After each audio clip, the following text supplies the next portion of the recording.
Climate Change, published on December 20, 2017, by James Ayre. December 20, 2017, by James Ayre. The rains that accompanied this summer's Hurricane Harvey were around 15% more extreme than they would have been without the amplifying effects of anthropogenic climate change, according to a new study published in Environmental Research Letters.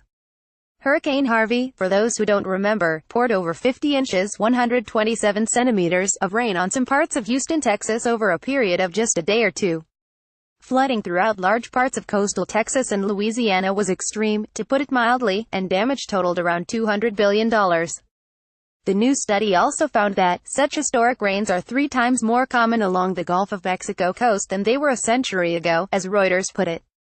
That coverage continued. The likelihood of another storm on the same scale is about once in 100 years, compared with once in 160 years without global warming. Geert Jan van Oldenborg, a senior researcher at the Royal Netherlands Meteorological Institute and the study's lead author, told the Thomson Reuters Foundation.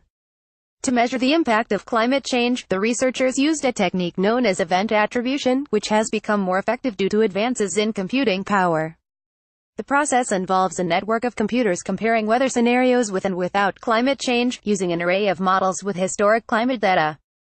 The study shows the need to plan reconstruction with more extreme rains and flooding in mind, said study co-author Antonia Sebastian, a postdoctoral researcher at Rice University in Houston. Our hazards are changing over time, she stated. We should be considering those changes in the design of our infrastructure. Perhaps. But lack of research wasn't the issue in this case. There had been endless warnings in recent years about the overdevelopment and overpaving of the swamp that is now Houston. The issue was that nothing was done to limit the damage being done despite the warnings. That was the case with regard to the extreme flooding and damage accompanying Hurricane Katrina in New Orleans as well, and has also been the case with regard to plastics pollution, various forms of chemicals pollution, the siting of nuclear power plants on coasts that are known to experience tsunamis, climate change, deforestation, habitat protection to guard against species extinctions, etc. Necessary knowledge has for the most part, eventually, been present. The issue is that effective action hasn't followed.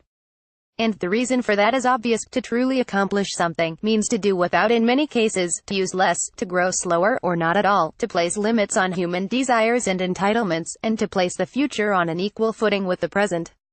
Which, despite claims made to the contrary by people who choose to ignore the lessons of history, is something that a great many societies throughout time, and all around the world have actually done. The societies in question being the traditional ones that so many people now use as caricatures when attempting to glorify the anything goes attitude of modern culture.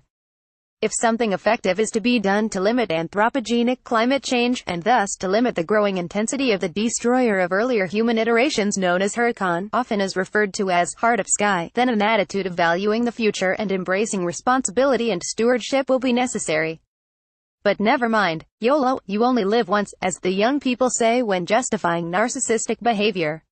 Tags, 100-year floods, Houston, Hurricane Harvey, hurricanes.